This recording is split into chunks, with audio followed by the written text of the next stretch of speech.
First of all, thank you very much for coming. It's a great pleasure to introduce Dr. Aphinyanaphongs, who is a faculty candidate member for the Center for Health Informatics and Bioinformatics, specifically the evidence-based medicine,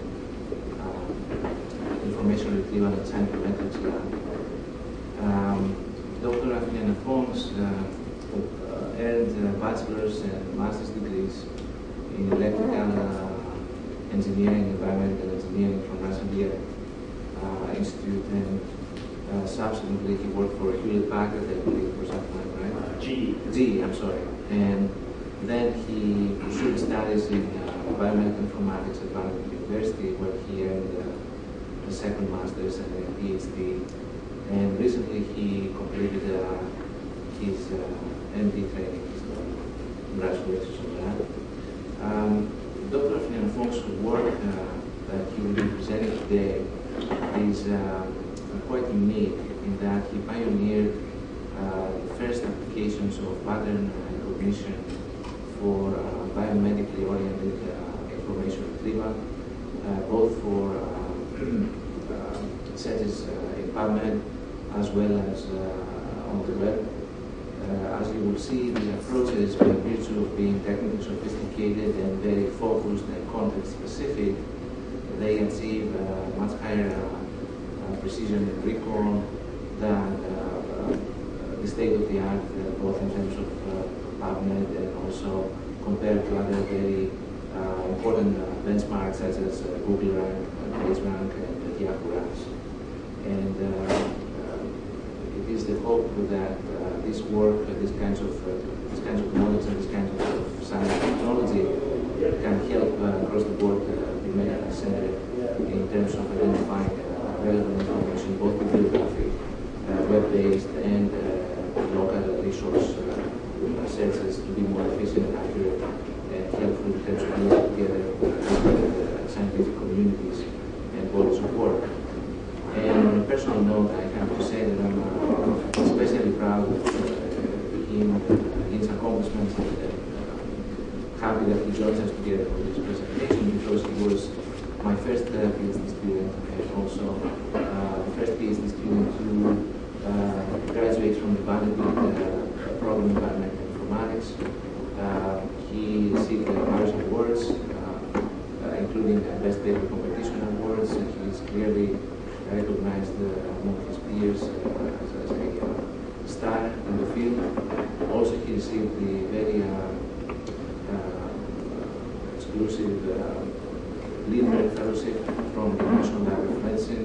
This is a fellowship that's awarded at most once a year to one individual in the United States. It carries the name of the director of the National Lab of Medicine, so that obviously carries a lot of weight in terms of the importance of the work that he's doing.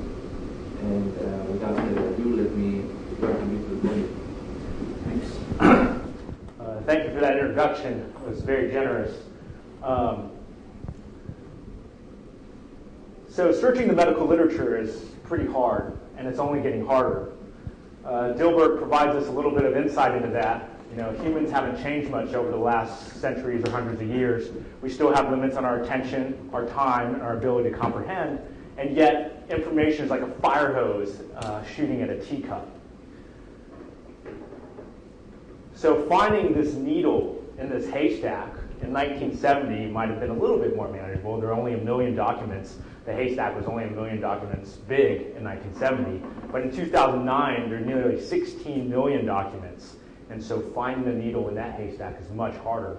And so our idea was that maybe we could use machine learning to try to pare down the size of that haystack without losing any needles while we're getting rid of the parts of the haystack we don't need.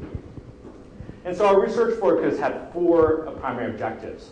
First one is we want to be able to support evidence-based medicine. That's why we're doing everything that we're doing. We want to provide information at the point of care as easily as possible. Number 2, we wanted to ask ourselves, is it possible to use machine learning algorithms to identify high-quality, content-specific articles to specific user queries? Number 3 is to make comparisons to state-of-the-art systems that are available. if we use these machine learning models, we want to show that why do it if it's not better than what's already available out there. And finally, we want to do an evaluation and want to take a look and see if we can answer true clinical questions using these systems. So to start off, I'm just going to give you a brief conceptual overview. It's going to take about 10 minutes of sort of the general experimental process that we went through. So the first question we have to answer is, what is our gold standard? What are we using to define high quality, this very nebulous concept?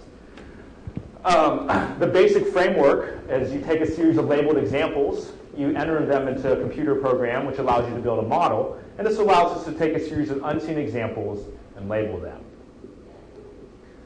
What is the gold standard? We leverage the experience of the ACP Journal Club. The ACP Journal Club is a meta-publication which routinely goes through the literature every month. They review about 50 to 100 journals, and they pick articles that meet their inclusion criteria. And if so, they republish it in this journal with a title, an abstract, and a commentary. So some examples of some of the information, the treatment criteria. It's a random allocation of patients, 80% follow-up, outcome of known or probable clinical importance. Etiology is another selection area. There's quite a few criteria: exploration of relations, prospective data collections, masking of observers. Diagnosis has quite a few as well: spectrum of participants, an objective diagnostic standard, interpretation of diagnostic standards, interpretation of tests without knowledge. And the idea is just to give you a sense of the criteria that they're applying. And finally, in the prognosis category, an inception cohort and follow-up of at least 80% of the participants.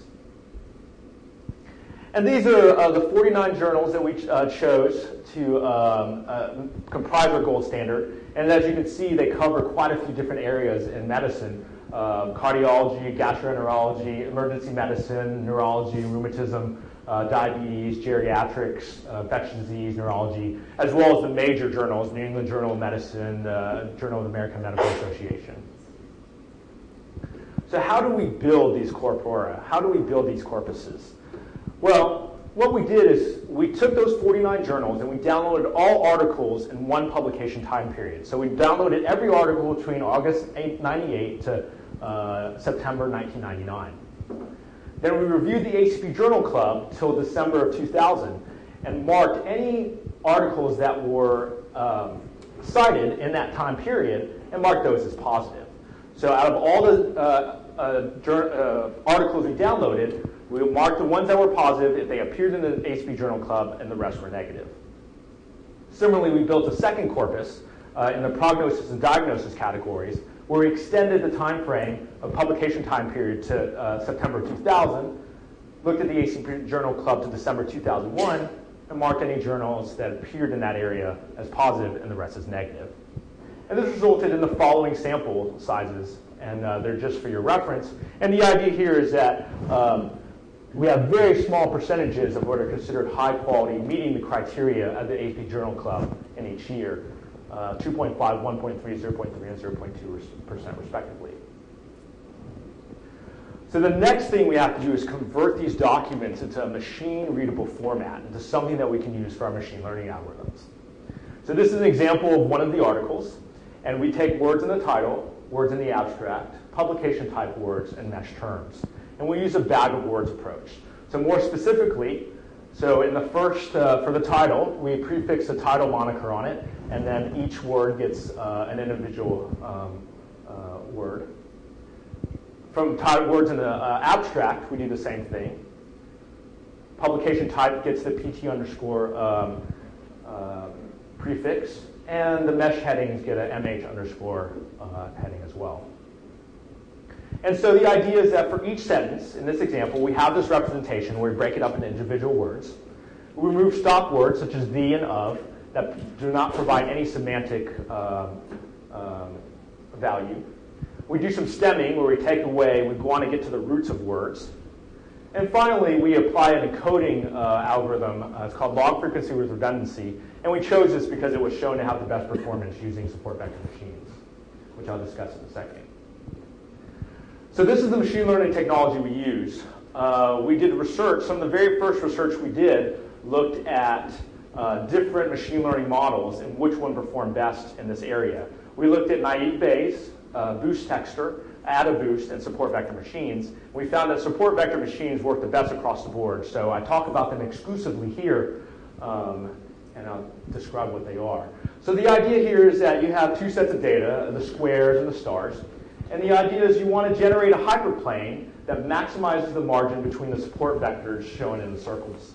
And this was shown to be the best hyperplane that you can build out of this. And so if you have a series of unseen examples, so we have 4 examples here, these would be classified in one class, and these would be classified in the other class. Similarly, there's also nonlinear support vector machines. I just showed you a linear surface that makes a linear surface. There are also nonlinear ones. So if you have a hyperplane, if you have a decision surface that's nonlinear in the dimension space, you can map it to a higher order feature space, which allows you to make a linear surface and then map it back to give you a nonlinear surface. So as far as the specific parameters, I'm just going to go over these really quick. So for the linear support vector machine, we use what we call a soft margin classifier with the following costs. A polynomial kernel with the following costs and degrees 1 and 2. So that's a nonlinear surface that I discussed earlier. And costs are applied proportional to the priors in the data. So how do we estimate performance? Well, we use a method called tenfold cross-validation.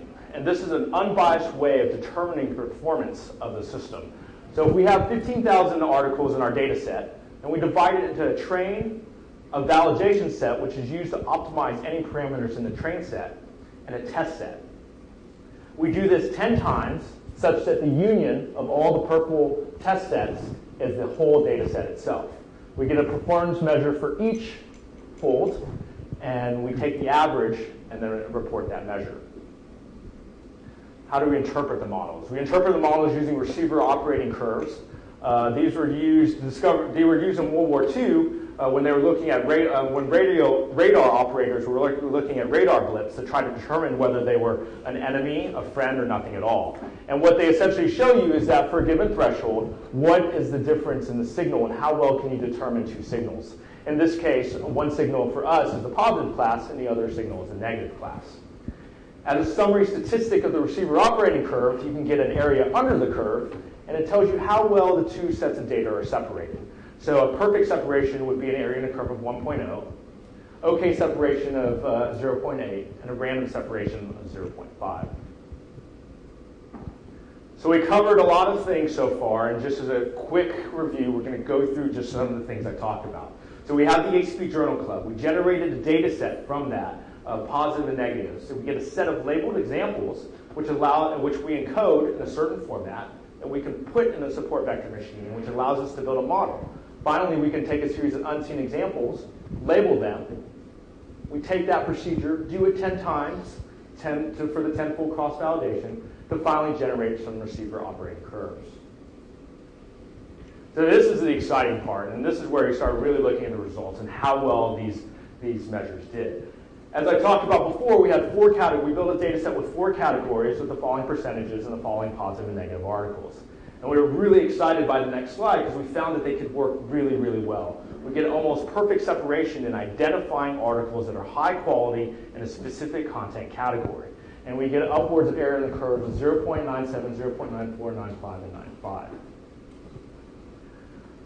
So, a question that you might be thinking about now as well is, so it looks like you took this data set and you did all the experiments in that data set and you showed that you could build good models in that data set. But what about prospectively? What if we built another independent data set? How well would our systems work then? And so that's what we did.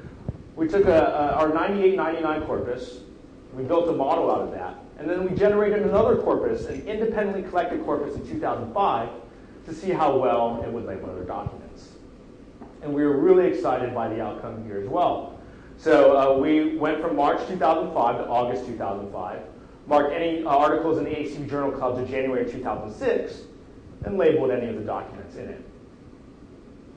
And these were the percentages we got for that data set: 5.1%, 0.6, 0.4, and 0.3.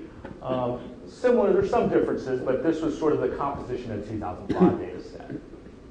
And this is what we got.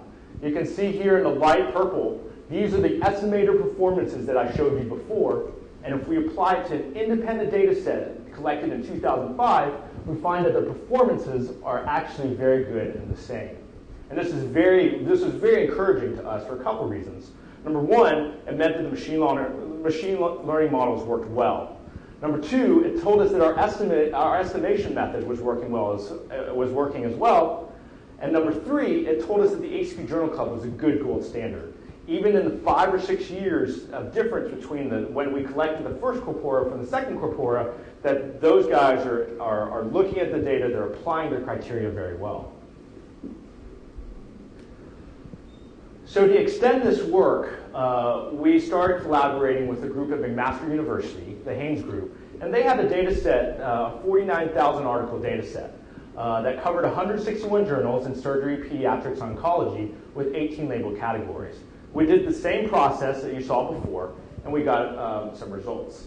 And we were very excited by these as well. In the format categories of original research, review, case reports, and general miscellaneous, we get very, very high error in the curves. We can make these determinations and find what these quality documents are. Similarly, in the rigor categories, we get error in the curves of upwards of 0.962. And finally, in the purpose categories, again, we get very, very high error in the curves.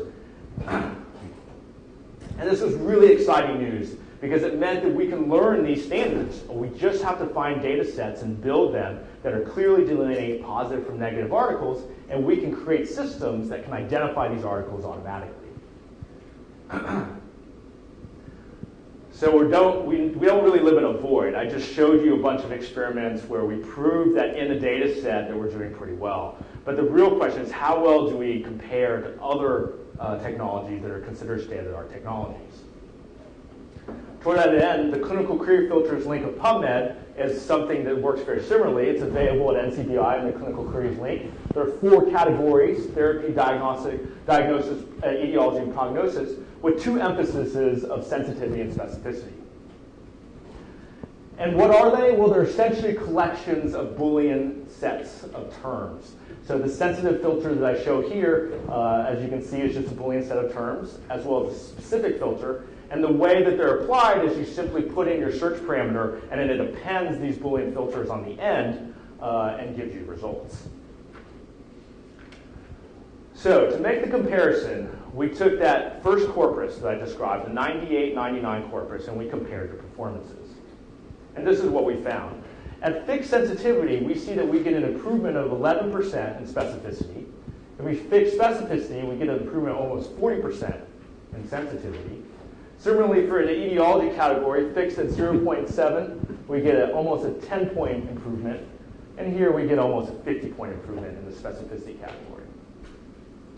In the diagnosis category, it's a little bit of a decrease, and I'll explain why that happened in a second. Here we get a 10% increase on the sensitivity side, and prognosis 1% and 11% respectively. And so one of the things that we thought about was, well, why did this happen, and why did this diagnosis category go down? And that actually had to do with some of the encoding scheme and how we encoded the mesh terms. And when I show you this comparison, when using the independent 2005 data set, you'll see that this goes away, and that indeed that's a better measure of comparing the 2 performances. So the third corpus I talked about was the 2005 corpus. This was an independently collected data set. And we find, again, that we have an improvement at fixed sensitivity and fixed specificity. We have superior performances. Also in the diagnosis category as well. The problems in the diagnosis category that we had, we get almost a 20% improvement when we have an independently collected data set. And then similarly for fixed specificity, an increase as well. Prognosis, an increase of 16% and 20%, 20 points respectively. And finally, in the clinical prediction guide, we get the same result. We get increases in both at fixed sensitivity and fixed specificity. So a question you might be asking is that, so we made comparisons to systems, the clinical query filters, but what are other ways we have to rank the literature? We could use Google. I'm sure a lot of you guys are familiar with Google Scholar as a way of getting information. We also have things like citation count. So bibliometric citation count that we can get from sources such as the Web of Science. So how many times is a particular article cited? Another measure might be just web page hit count. So if you have a particular article, is it cited more often by the web, on the web, period, because it's better? And so we made that comparison in the next slide. So we took Google PageRank. We ranked all our 29,000 articles. We did the same through Yahoo RevRanks. We looked at impact factor as a measure of performance. We looked at raw web page hit count, as I discussed earlier. And finally, we looked at bibliometric citation count. And across every comparison, the machine learning models perform the best with the highest discriminatory power. And this is unsurprising considering that these other measures are general measures of ranking the literature. And they aren't very specific measures like ours are in terms of using specific models to learn a specific function. So I've presented these machine learning models. I've shown they've worked well. And I presented you some comparisons to show that when we compare them to other ways of doing this, answering the same question, they perform well as well. But let's actually apply these in practice. How well does it work if we built a system that allows us to return these articles? Does it work well? And so that's what we did. We built a final model. We chose the best parameters. So we went through a series of different ways of choosing. We went through each parameter, found its performance, and chose the parameters that perform the best. In this case, cost 1, degree 1, since it had the highest area under the curve. We used the machine learning models to rank. So in the example, I have 4 different examples. This is the distances from the hyperplanes. And so this would be ranked as number 1. This would be ranked as N2. And this would be ranked 3. And this would be ranked 4. We built this at a system called evmsearch.org. It's actually not up right now. But we built it for 4 categories: treatment, etiology, diagnosis, and prognosis. And we scored all articles in Medline from 2000 to 2006. So as you recall, the examples I'm going to show in the treatment category. In the treatment category, we want articles that are clinically useful. And by that, we mean the definition of the ACP Journal Club, which was a random allocation of patients and 80% follow-ups. This is what the result page looks like. So if we have an example query, this is just congestive heart failure, looking at therapy. And this is what we find. If we use PubMed only, I highlighted in red the only article that would seem to be somewhat clinically useful. And we compare that to this. And so we see in the top 5, we have meta-analyses, randomized double-blind trials, double-blind trials, double-blind trials, the Charm Preserve trial. And actually the first article is actually a randomized controlled trial, but it's just not indicated in the title, it's in the abstract. We can do some other queries. We can look at the treatment for syncope, and we see that, again, we get very high-quality results back. Strategies for the management of vasovagal syncope, randomized trial, the SIEGE trial, randomized controlled pilot trials, and the VPS2. Similarly, for osteoarthritis pain, we again get really good results back. Randomized controlled trials, double-blind trials, open-label studies. And so this system seems to work. It seems to return articles that are of high quality. But the real question is can it answer clinical questions? If you're on rounds and there's a particular question that pops up in rounds, can you use a system to help you answer those questions faster? And so that's what we did. We wanted to compare 3 systems. We have PubMed as is, the clinical query filters, and the EVM search system, and we evaluate the clinical output. For our gold standard, Vanderbilt has a question database. Librarians routinely round with the attending team, and if there's a clinical question, they'll ask the librarian to go out and search the literature. There's a specific question that's asked. The librarians create an optimized search strategy, and then they collect references that answer the question. And that's what we use as our gold standard. These are some examples. We randomly selected 10 questions from the database. Alpha-1 antitrypsin deficiencies, pseudomonas infection, antibiotic prophylaxis, arterial lines, complicated UTIs. decubitus ulcers, magnesium sulfate, octreotide, propofol, and Stevens-Johnson's syndrome. And our goal was to identify as many gold standard articles as possible, as well as to rank gold standard articles near the top of the ranking. So the idea is that if you have return 100 documents, you want the first 10 to be all the gold standard articles, and that would be a better system. And we measure this using a metric called average precision in seen documents. And so every time you encounter a gold standard article, you calculate the precision until you identify all the gold standard articles. And this is what we found. There were 10 questions. One of the questions got thrown out because there were no matches in PubMed with the search query. And EBM search performed best in 5 of the questions, 1, 1, and 2 respectively for the other filters. We had the highest average precision in seen documents, which means you only have to go through about 5 documents before you hit your first gold standard article. And we could do it without the expense of recall, which means that we could identify as many of the gold standard articles as possible without losing any of the ones that we actually want to get. So as a quick aside, one of the things you might have noticed is that these SVMs and these machine learning models are kind of like black boxes.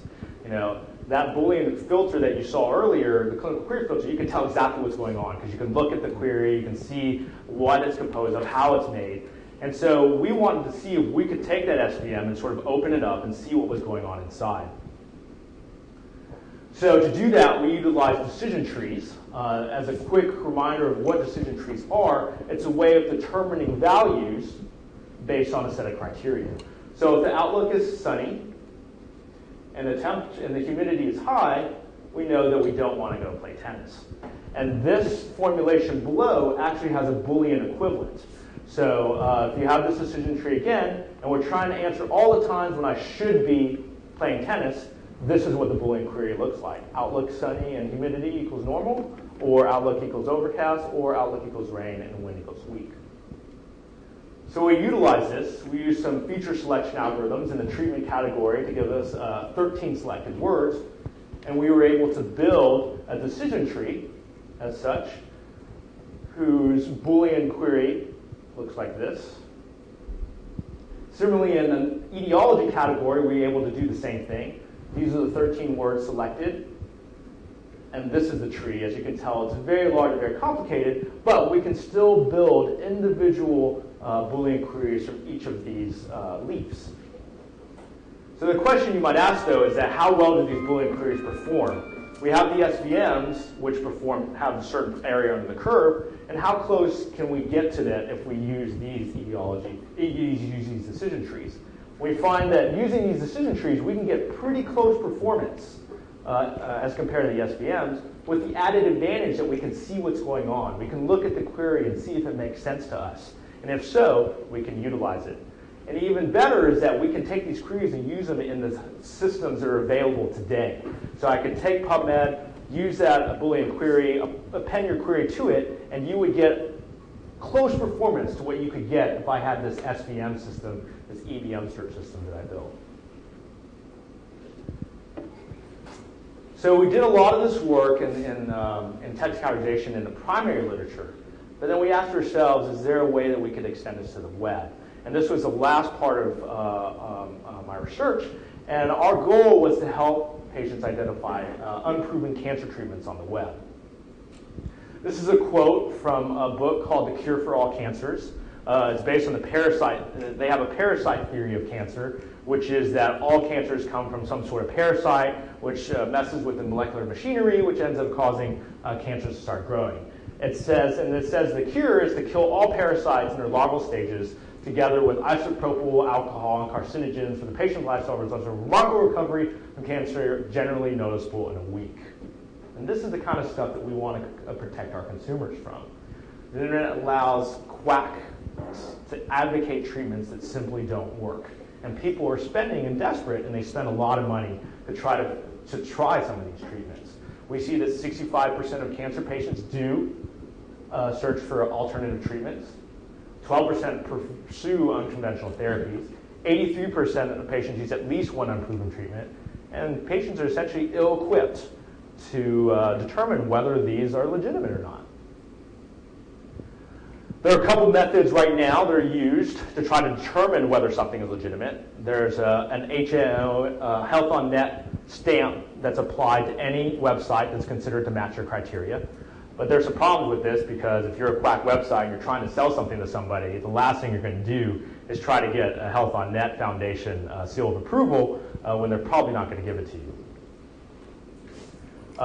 Expert rating tools. So there are these tools that people have generated. It's like a 20-point checklist that covers things like: is there references? Are there authors on the page? Are there advertisements? And several different other things. And the consumer literally goes down the list and checks the ones that match. And then if a score is above a certain point, then it's considered bad. And I think some of the difficulties in using that technology are obvious. People have to have the expertise. Who's going to do that for every website they see? So we wanted a solution that was validated, easy to use by consumers, and it'll work on any web page to identify quack treatments. Our hypothesis was automated classification approaches might be able to help us solve this problem. To build our database, we utilized a gold standard from quackwatch.org. They are a 38-year organization composed of 152 scientific and advisory board composed of physicians, health professionals, and scientists. And they look at different treatments and determine whether they're quack or not. And their goal is to combat health-related frauds, myths, fads, fallacies, and misconduct. We randomly selected 8 different quack treatments. The first is the cure for all cancers. It's based on the parasite theory that I talked about earlier. The next is mistletoe therapy. So mistletoe extract was shown to kill cancer cells in vitro. And I think since then there have been some clinical trials that have actually tried it in vivo, but they haven't worked. Carbazin therapy, which is a therapy where you give people creatinine monohydrate and it's supposed to kill the cancer. Metabolic therapy, which advocates healthy living. So it says you have toxins in your body that are causing the cancer, so if you get rid of those toxins, you're going to be better. Cellular health, which is based on the idea that an enzyme, collagenase, breaks down your blood vessels, which allows cancer cells to enter the bloodstream, and so that if you give people lysine and vitamin C, it's going to prevent that breakdown, and thus you're not going to get cancer or have it be worsened. ICHT is called Intracellular Hyperthermia. It's based on the idea that you can give somebody a pill that basically oxidatively kills the cancer cells by releasing through oxidative stress. Microbiotic diet, which is healthy living, getting rid of toxins. And insulin potentiation therapy was the idea that if you give people insulin, it's actually going to create pores in the cells which allow you to give anti-cancer drugs at smaller doses because it allows easier entry of the drugs into the cell. We applied these 8 different quack treatments appending the word cancer and treatment, and we looked at the top 30 results for each treatment labeled by the authors. We labeled 240 web pages, 191 of them. We excluded any web pages that were password protected, no content, PDF pages, redirect pages. For our content representation, we used a bag of words approach that I discussed earlier. We simply took the web pages, stripped it of all tags, took it out all punctuation, removed stop words, stemmed them, and encoded them as well.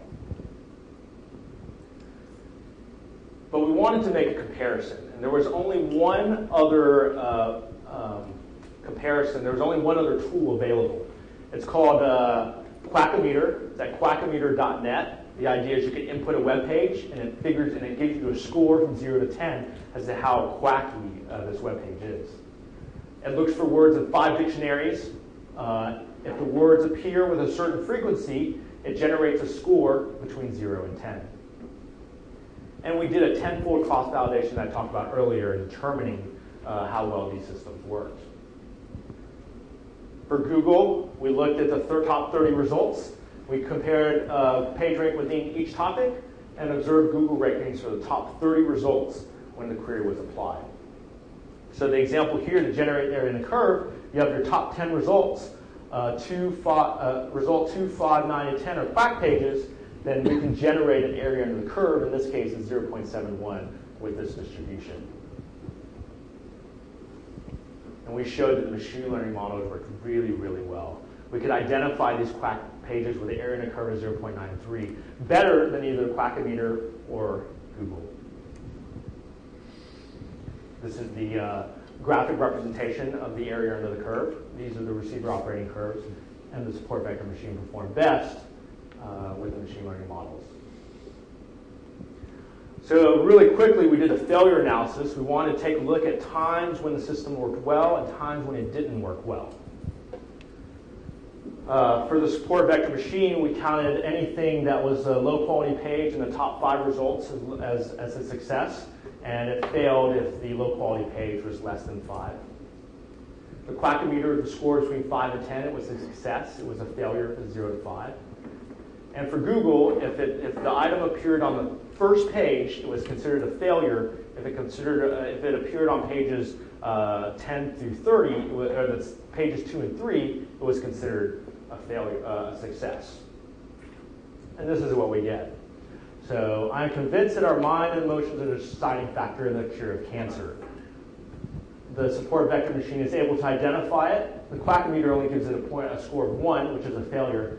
And Google was able to rank it at 16, which did not appear on the first page, and we consider that a success. Similarly, hundreds of clinical studies by Ernesto Contreras gave us complete confidence that there is no danger. We were able to identify it well. Quackometer gave it 0 points, considered a failure, and this appeared on the first page of Google in the 9th setting. Cure shows results almost immediately, last 3 weeks only. Its achievement for everybody improved 138 case studies. Success and success, and Google appeared on the first page at 3 as a failure. Many advanced cancer patients are petrified of their tumor. Again, our system performs, able to identify it in the top 3. Quackometer is not able to identify any of these. And then Google, it does appear in the top first page with only 1 not appearing in the top page. So there are major advantages. There's no need to explicitly build rating criteria. We don't have to come up with a checklist of why it is a certain way. All we have to do is give it examples, and it can learn these examples to determine whether a page is good or not. And it allows automated application to any web page. So we concluded that this was the first validated study ever done that shows the feasibility of using pattern recognition filters to identify web pages and make unproven claims on the web. And it's a first step to automated mechanisms to help protect patients from faulty information. So the main conclusions of our entire study was that, well, we could identify high-quality literature in the primary literature, and I've made a convincing case that we can do that and we can do it well. Secondly, what we built has superior performance in what's available. It's better than the clinical query filters. It's better than Google PageRank and where Yahoo Web ranks. It's better than the citation counts, bibliometric citation counts, and it's better than web page hit counts.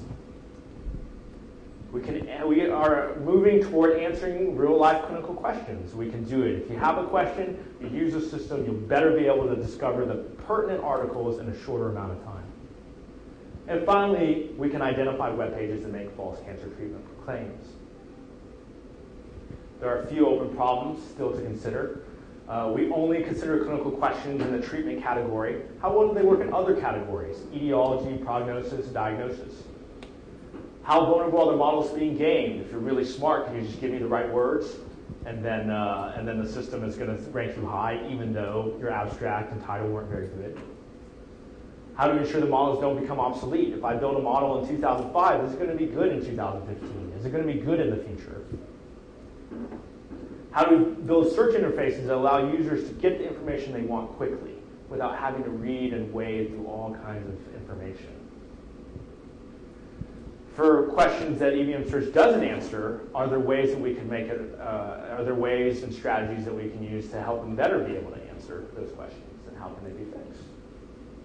And then we use sensitivity, recall, and average precision at scene documents to rank these different search engines. If we build something and we want to compare it to the state of art, what are other ways we can do that to figure out whether our system is the best or not, or whether our system is good or not?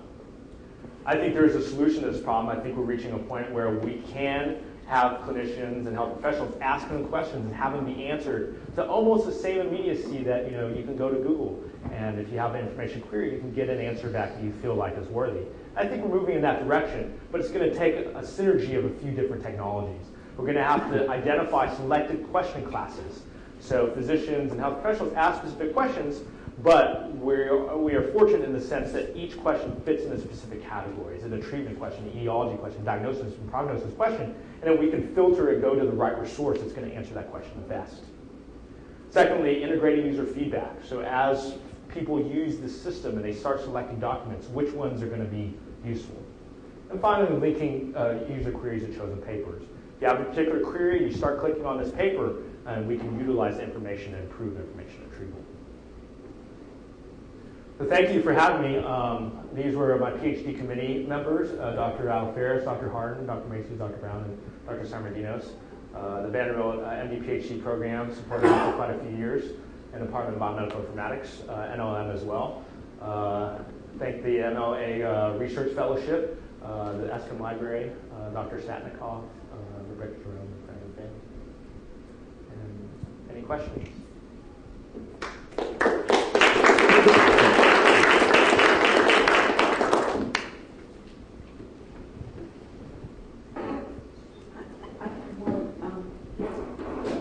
There's an assumption, I think, a theory that medicine is practiced differently in different institutions and different locations. So, would your methodology cover all of the differences? I'd like to test the same thing in different practice environments. Right. So is the question in regards to different specialties? So ophthalmology has surgery has a different set of standards? No, and there's actually differences in practice in answering the same question by different locations, different positions, Dartmouth people identified. Right. Well, so the question is, whether different institutions have different policies and different ways of searching the literature. And I would say... I meant treatment. So different treatment methodology? Treatment methodology. So would your system say, we've looked at this group is treating this problem this way, this group is treating this problem this way. We don't really know. Would your system be able to kind of standardize? It would identify which articles, it would identify the articles that a particular institution might be using, but it wouldn't say that this institution is having a different sort of clinical guidelines than this other group. And we would still leave that up to the physicians and the institution to come up with the guidelines and be specific. We just want to point them to this is what the evidence shows, and then you can use your human intuition and human judgment to interpret this information as best you can. So you're not really creating a gold standard of this article's better than that. Right. Well, we want to say, based on the ACB journal criteria, that this is a good article because of the type of study it is. But we're not saying that it's definitely better. We're just providing you the right direction so that you, as the health professional, can make a clinical judgment and say, okay, this looks worthy. We're going to use this as part of our guidelines. But I think part of the trouble right now is that people don't even know it exists. So, the information might be out there, but people don't even know that it's there and available for use. Can I just follow up with this question?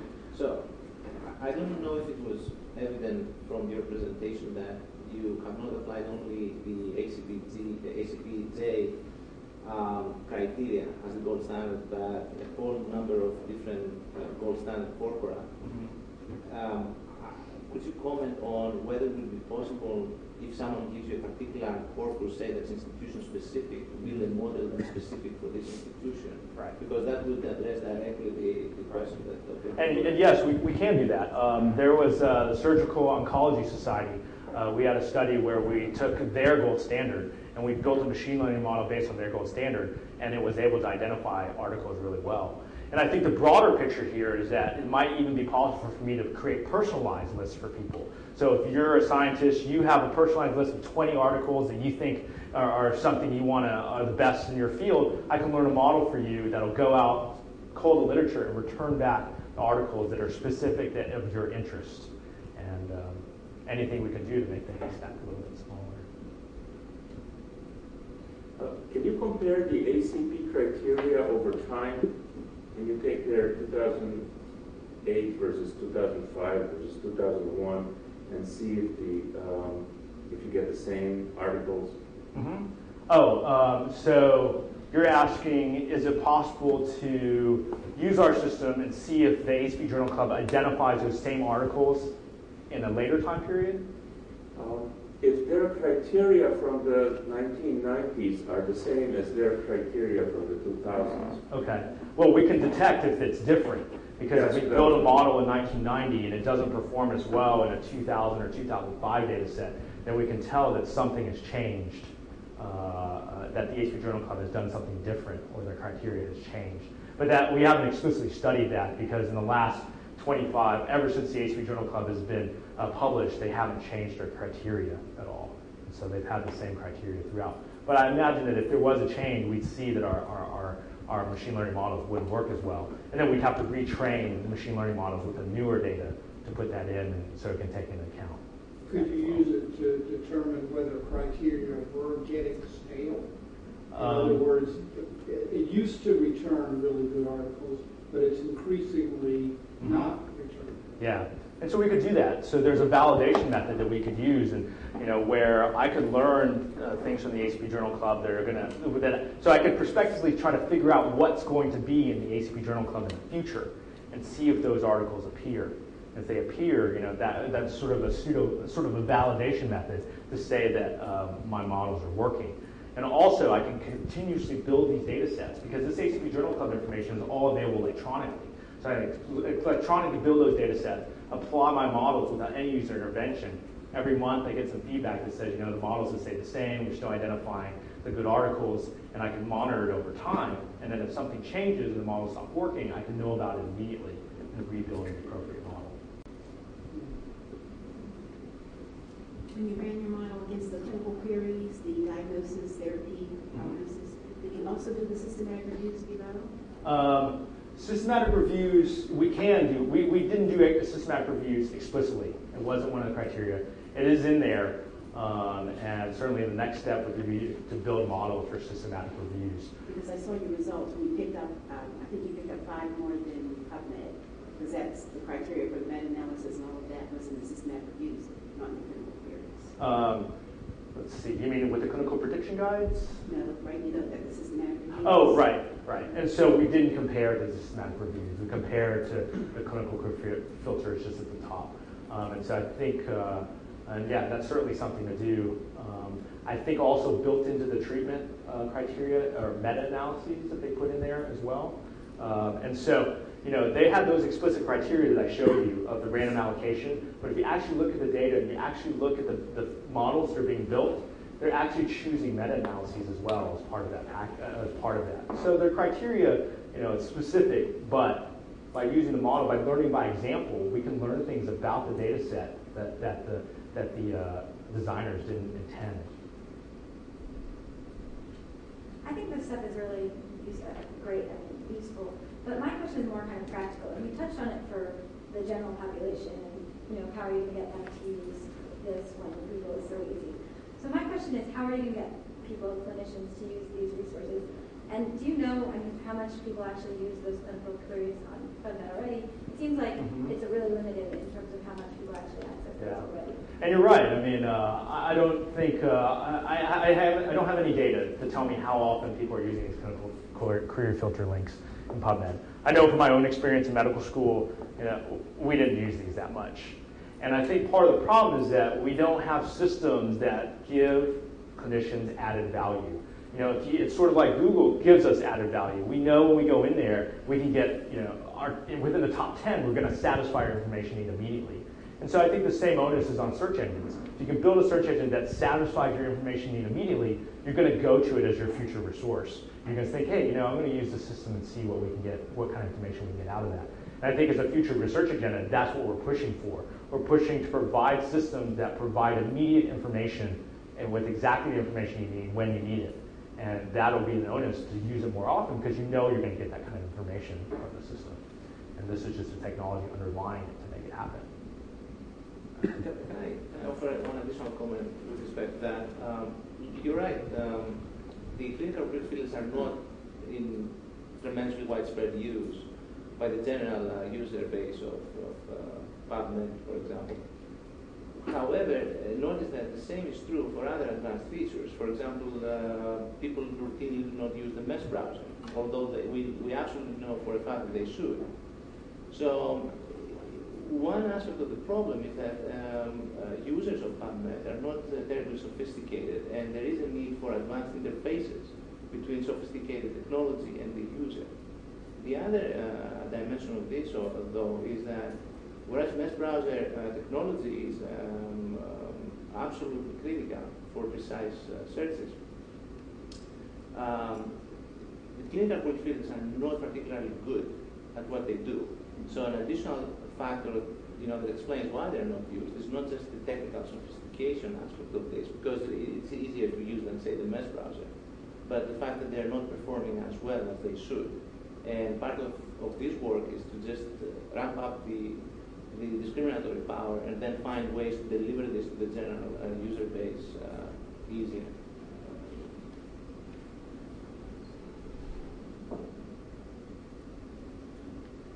I had a question. I was wondering, does your model, is it able to compensate for variance in user queries? I'm thinking, like, oftentimes mesh terminology isn't consistent with common vernacular. People might search using different words. In PubMed now, there's entry terms that will map to the mesh terminology if it's appropriate. Does your system have anything like that, or is it looking for exact matches? Right. Well, we didn't study that explicitly. With the way ABM search works, it actually submits the query to PubMed. And so it allows the PubMed to do all the explosions or whatever it needs to do, and then it will return a set of results back, and then we just rank those results and display them to the user. But part of the future research, as Constantine mentioned, is that how do you make that more accessible? And part of the problem is that we have users that don't necessarily know all the terminology, don't necessarily know what all the right terms are. So how can we make that transparent for the user so they don't have to worry about it? And so you get what you want when you think you're going to get what you think you're going to get. And how can we make that easier? But no, as of now, there's no specific query expansion mechanism in the system. But we did talk about it as a different research area to focus on. Thank you.